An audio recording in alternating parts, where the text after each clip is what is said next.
నమస్తే అన్న. 2027లో జగన్మోహన్ రెడ్డి గారు ఏలూరు నుంచి పాదయాత్ర చేస్తానికి రెడీ అవుతా అని చెప్తారు ఈ రోజున చెప్పారు. గతంలో 2017లో కూడా ఎలక్షన్ ముందు పాదయాత్ర చేశాను. తర్వాత 2019లో విజయడంకా మోగించారు. అలాగే 2027లో పాదయాత్ర చేస్తున్నారు. 2029లో విజయడంకా మోగిస్తారు ఏలూరు నుంచే అని చెప్పి మాట్లాడుతాను. మరి దాని గురించి ఏం చెప్తారు మరి? పాదయాత్ర 2017లో చేశారంటున్నారు కదా. 2019లో అధికారంలోకి వచ్చిన తర్వాత ఎక్కడెక్కడ భూములు ఉన్నాయో, ఎక్కడెక్కడ దోచుకోవాలో, ఎక్కడెక్కడ గనులు ఉన్నాయో అవన్నీ తెలుసుకున్నాడు, దోచేసుకున్నాడు. ప్రజలకి దాంట్లో 1 పైసో 2 పైసలు ఏదో ఎదజల్లాడు. ఇప్పుడు కూడా ఏంటంటే ఓకే మనం దోచేసుకున్నాం కదా, ఇంకా ఎక్కడెక్కడ మిగిలి మనం ఇంకా రేపొద్దున ఏమన్నా వస్తే, ఒకవేళ భవిష్యత్తులో ఆయన బతుకున్నంత కాలంలో ఎప్పుడైనా వస్తే ఇంకేమైనా దోచుకోవడానికి ఏమైనా ఉన్నాయా, కొత్త రకాలు ఏమన్నా దోచుకోవచ్చా, దానికి ఏమన్నా దోపిడీకి ఏమైనా కొత్త రకం ఏమైనా మార్గాలు ఏమైనా ఉన్నాయా అని చెప్పేసి అన్వేషించే ప్రయత్నంలో ఈ పాదయాత్ర అంటాడు. కానీ పాదయాత్ర వల్ల అతనికి ఉపయోగం ఉందేమో, రాష్ట్ర ప్రజలకి అతని పాదయాత్ర వల్ల ఎటువంటి ఉపయోగం లేదు. ఆ పాదయాత్రకి ఎటువంటి అర్థం కూడా లేదు. అసలు పాదయాత్ర చేయడం కూడా అనవసరం. ఏదైతే చంద్రబాబు, లోకేష్ నిన్న దావోస్ వెళ్ళారో, అసలు ప్రజలకి ఎలాంటి కంపెనీస్ తీసుకురావాలనుకుంటున్నారు? యువతకి గతంలో దావోస్ వెళ్ళారు, అసలు మన రాష్ట్రానికి ఎలాంటి కంపెనీస్ తీసుకొచ్చారు? అసలు నిరుద్యోగ యువతని మభ్య పెట్టేటట్టే ఉన్నారు. కానీ అసలు రాష్ట్రానికి కావాల్సిన పెట్టుబడులు కానీ కంపెనీస్ కానీ అసలు తీసుకురావట్లేదని చెప్పి వైసీపీ నాయకులు మాట్లాడుతున్నారు. దాని గురించి అసలు మీరేం చెప్తారు? అసలు వైసీపీ నాయకులు ఏదైతే ఈ ప్రచారం చేస్తున్నారో, మనం ఒక మాట చెప్పండి, మన గతంలో కోడిగుడ్డు ముఖ్యమంత్రి ఉన్నాడు. ఆ కోడిగుడ్డు ముఖ్యమంత్రి ఐటీ మినిస్టర్గా చేశాడు కదా. అతను మాట్లాడిన మాటలు కానీ ఇప్పుడు ప్రస్తుతం కూటమి ప్రభుత్వంలో జరుగుతున్న పరిపాలన రెండు బేరేజ్, అంటే రెండింటిని పోల్చుకుంటే రాష్ట్రం ఏ విధంగా అభివృద్ధి జరుగుతుందో, గతంలో ఏ విధంగా రాష్ట్రం వెనకబడిపోయింది అనేది మనకు తెలుస్తుంది. సింపుల్గా ఒక మాటలో చెప్పాలంటే, గతంలో పనిచేసిన ఐటీ మినిస్టర్ ఏం చెప్పాడంటే, ఈ గుడ్డు పెట్టిద్ది, లేదంటే ఆ దావోస్ వెళ్తే అక్కడ చలి ఎక్కువ ఉంటుంది, -7 degrees 5 degrees, అక్కడ ఎవడో చలి స్నానం కూడా చేయడు, ఇలాంటి పనికి మళ్ళీ గతంలో మాట్లాడిన ఐటీ మినిస్టర్కి రాష్ట్ర అభివృద్ధి ధ్యేయంగా అహర్నిశలు కష్టపడుతూ వాళ్ళ కుటుంబాలను కూడా చాలా కాలం నుంచి దూరంగా ఉంటూ అహర్నిశలు రెయ్యింబగలు కుటుంబాన్ని కూడా వదిలేసి రాష్ట్రంలో ఉన్న ప్రజలందరూ నా కుటుంబ సభ్యులు అనే విధంగా కష్టపడుతున్న ఐటీ మినిస్టర్ నారా లోకేష్ గారు కానీ, లేదంటే మన ముఖ్యమంత్రి వర్యులు చంద్రబాబు నాయుడు గారు ఏ విధంగా కష్టపడుతున్నారు అనేది రాజధాని విషయంలో కానీ, లేదంటే పెట్టుబడుల విషయంలో కానీ, యువతకి ఉద్యోగాలు కల్పించే విషయంలో కానీ, లేదంటే రాష్ట్ర ప్రజానికాన్ని అంధకారం నుంచి వెలుగులోకి తీసుకురావడానికి ఏ విధంగా అహర్నిశలు కష్టపడుతున్నారు అనేది ప్రతి ఒక్కరికి విషయం తెలుసు. ఇంకా కొంతమంది మూర్ఖులు ఎవరైతే ఉన్నారో వాళ్ళు తెలుసుకుంటారు కూడా. అంటే ముఖ్యంగా అసలు మాట్లాడుతూ జగన్మోహన్ రెడ్డి గారు, అసలు నా ప్రభుత్వం 5 ఏళ్ల పాలనలోనే యువతకి ఎలాంటి కంపెనీస్ రావాలో అలాంటి కంపెనీస్ నేను తీసుకొచ్చాను, కానీ ఎన్డీఏ కూటమి అవి మొత్తం నేనే చంద్రబాబు తీసుకొచ్చాయని చెప్పి గొప్పలు చెప్పుకుంది, క్రెడిట్ చోరీ చేస్తూ ఉందని చెప్పి మాట్లాడుతున్నారు వైసీపీ నాయకులు కానీ, జగన్మోహన్ రెడ్డి గారు కానీ. అసలు దాని గురించి ఏం చెప్తారు మరి? నిజంగా క్రెడిట్ చోరీ అనేది వాళ్ళకి అసలు మాట్లాడే హక్కు కూడా లేదు.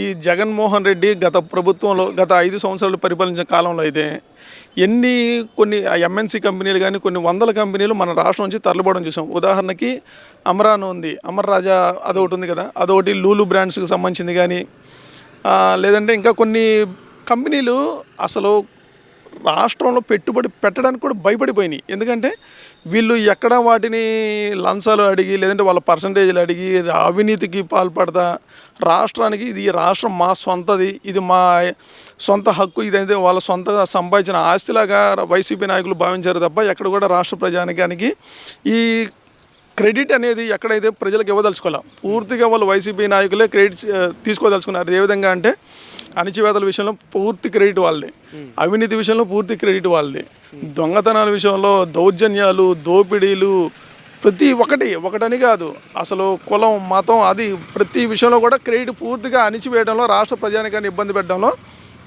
వైసీపీ నాయకులు అయితే పూర్తి క్రెడిట్ తీసుకున్నారు. అంటే ఈ 19 నెలల కాలంలో అసలు చంద్రబాబు కంపెనీస్ తీసుకొచ్చేది పక్కన పెడితే, అసలు ఉన్న కంపెనీలే చంద్రబాబుని చూసి భయపడి పారిపోతున్నాయి. అసలు పర్సంటేజ్ చూస్తే బేపచ్చంగా చంద్రబాబు వాళ్ళని పర్సంటేజ్ అడుగుతున్నారని చెప్పి కూడా మాట్లాడుతున్నారు. మరి వైసీపీ నాయకులు దానికి సంబంధించిన ఒక ఉదాహరణ చెప్పగలరా? సింపుల్గా ఒక మాట చెప్పాలంటే, మైక్రోసాఫ్ట్ వచ్చింది. ఎవరి వల్ల వచ్చింది? అది చంద్రబాబు గారి పూర్తి క్రెడిట్ కదా. దానివల్ల కొన్ని ఉద్యోగాలు ఇప్పుడు చదువుకునే వాళ్ళకి తెలిసింది పూర్తిగా ఐటీ సెగ్మెంట్ ఏంటి, మైక్రోసాఫ్ట్ ఏంటి, అవి మొత్తం పూర్తి దానికి సంబంధించింది. అది మన రాష్ట్రానికి మన దేశంలో ఎన్ని రాష్ట్రాలు ఉంటే అది మన రాష్ట్రానికి రావడం ఎంత గొప్ప విషయం అంటే దాన్ని కూడా వాళ్ళు వైసీపీ వాళ్ళు దాన్ని క్రెడిట్ తీసుకునే ప్రయత్నం చేశారు. అది మేము అంతకుముందు ప్రయత్నించాము, అది మేము ప్రయత్నించిన తర్వాత వీళ్ళు దీనికి వచ్చి క్రెడిట్ తీసుకుంటున్నారని చెప్పేసి అంటున్నాడు. ఈ జగన్మోహన్ రెడ్డి ఈ క్రెడిట్ విషయంలో పూర్తిగా అసలు 0% అనమాట. జగన్మోహన్ రెడ్డి ఎటువంటి ప్రయత్నం అయితే చేయలేదు. ఏంటంటే ఉన్న ప్రజల మొత్తాన్ని వాళ్ళు ఏం చేశాడంటే దాసోహంలాగా, అంటే వాళ్ళకి డబ్బులు పంచడం, పంచి రాష్ట్రాన్ని అల్లకల్లోలం చేసాడు తప్ప ఎక్కడ కూడా జగన్మోహన్ రెడ్డి ఏ క్రెడిట్ తీసుకోవడానికి కూడా అర్హుడైతే కాదు. భవిష్యత్తులో కూడా సీఎంగా పనిచేయడం విషయంలో కానీ లేదంటే ఏ విధమైన క్రెడిట్ తీసుకోవడంలో జగన్మోహన్ రెడ్డి అయితే అర్హుడైతే కాదు అన్న. మరి ఏదైతే మన లోకేష్ గారు వైజాగ్లో మాట్లాడిన మాటలు, నా రాష్ట్ర భవిష్యత్తు కోసం భూములు 99 పైసలు కాకుండా ఇంకా తక్కువగానే ఇస్తానని చెప్పి, నాకు రాష్ట్ర భవిష్యత్తు ముఖ్యం, డెవలప్మెంట్ ముఖ్యం అని చెప్పి మాట్లాడారు లోకేష్ గారు. అదేవిధంగా దాన్ని వర్గీకరిస్తూ వైసీపీ మాజీ ఎమ్మెల్యే అసలు 99 పైసలకి ఇస్తాకి నువ్వు ఎవరివి, నీ జాగిరా లేక మీ నాన్నగారి జాగిరా అని చెప్పి వగ్రీకరిస్తూ ఉన్నారు. అసలు ఎలా చూడొచ్చు అంటారు? అది మన రాష్ట్రంలోనే కాదు, 99 పైసలకి లీజుకి ఇవ్వడం ఇవన్నీ మన ఒక రాష్ట్రంలోనే కాదు. అది ముఖ్యంగా ఇది ఎందుకోసం అలాంటి ప్రభుత్వం నిర్ణయాలు తీసుకుంటుందంటే పరిశ్రమలు మన రాష్ట్రానికి రావాలంటే వాళ్ళకి ఒక భూమి కేటాయించాలంటే ఉచితంగా ఫ్రీ అని చెప్పేసి చెప్పలేరు కదా. దానికి ఏదో ఒక లిమిట్ ఒకటి పెట్టుకొని దానికి పరిశ్రమలు కేటాయించుకోవడం కోసం, పరిశ్రమల స్థాపన కోసం, యువతకి ఉద్యోగాలు ఇవన్నీ కల్పించడం కోసం ఒక అగ్రిమెంట్ అని చేసుకుంటారు. మీరు రూపాయికి 99 పైసలు కేటాయించారని మాత్రమే మీరు చూసుకుంటున్నారు. ఇక్కడ మీరు గమనించాల్సింది ఏంటంటే ఆ కంపెనీ అనేది ఇక్కడ ఏర్పాటు చేసిన తర్వాత దాంట్లో ఉద్యోగస్తులకు ఒక్కొక్కరికి దాదాపు 50,000, 1,00,000, 2,00,000, 3,00,000 జీతాలు వస్తాయి. మీరు అది ఎందుకని మాట్లాడలేకపోతున్నారు? అది వైసీపీ వాళ్ళకి తెలియదా? ప్రభుత్వం అనేది ఒక అగ్రిమెంటు, ఆ అగ్రిమెంట్ అనేది సపోజ్ భూమి కేటాయించినా సరే దానికి సంబంధించిన మ్యానుఫ్యాక్చరింగ్ యూనిట్కి సంబంధించిన పరికరాలన్నీ మొత్తం గవర్నమెంట్ అందిస్తుంది. దాని రూపంలో ప్రభుత్వం ఏం క్రెడిట్ తీసుకోవాలో, పరిశ్రమల నుంచి ఏ విధమైన లాభం పొందాలో, లబ్ధి పొందాలో అవన్నీ వాళ్ళకి ఒక అంచనా ఉంటుంది. నిజంగా ఈ వైసీపీ వల్ల 99 పైసలు అనేది అంటే దుష్ప్రచారం కోసం ఆ 99 పైసలు అనేది బూజీగా చూపిస్తున్నారు తప్ప నిజమైన క్రెడిట్ ఏంటంటే వాళ్ళకి ఎవరైతే యువతున్నారో వాళ్ళందరికీ ఉద్యోగాలు వచ్చిన తర్వాత అది ఎంత ఏంటి అనేది దాని లాభం అనేది అది తర్వాత తెలిసింది, భవిష్యత్తులో తెలుస్తుంది. అంటే చంద్రబాబు లోకేష్ రాష్ట్ర భవిష్యత్తు గురించి ఆలోచించే వాళ్ళు అయితే వాళ్ళు చెప్తున్నారు 2 లక్షల పెట్టుబడులు మేము తీసుకొచ్చాము, అసలు ఎంఓవీలు కూడా జరిగిపోయినని చెప్తున్నారు. మరి కార్యాచరణ ఎక్కడ జరిగిందని చెప్పి కూడా మాట్లాడుతున్నారు. మరి దాని గురించి ఏం చెప్తారు? మరి దానికి సంబంధించింది వెంటనే ఆచరణలోకి రాదు, అది టైం పట్టింది కంపల్సరీ. ఆ ఎంఓలు తీసుకుని రావడం ఇవన్నీ ఏంటంటే ఇప్పుడు ఈరోజు మొదలు చేయగల రేపు పొద్దునకి అయిపోదు. అదంతా కొంచెం టైం ప్రాసెస్ ఉంటుంది కంపల్సరీ. దాని గురించి కూడా భవిష్యత్తులో మనం చూస్తాం, అందరం చూస్తాం, ఖచ్చితంగా మనం అందరం చూస్తాము.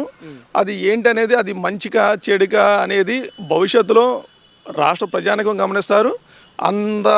పరిశీలకులు కానీ ఏదైతే రాష్ట్రం గురించి ఎవరైతే ఆలోచిస్తున్నారో వాళ్ళందరూ కూడా అది మంచి ఏంటి ఎంతవరకు ఏంటి అనేది కూడా భవిష్యత్తులో తెలుస్తుంది. అంటే మనం చూసాం భోగాపురం ఎయిర్పోర్ట్ విషయంలో కానీ, గూగుల్ కంపెనీ గురించి కానీ, టీసీఎస్ కంపెనీ గురించి కానీ, కాగ్నిజెంట్ కంపెనీ గురించి కానీ అవి మొత్తం జగన్మోహన్ రెడ్డి హయాంలో అనేది వచ్చినవి.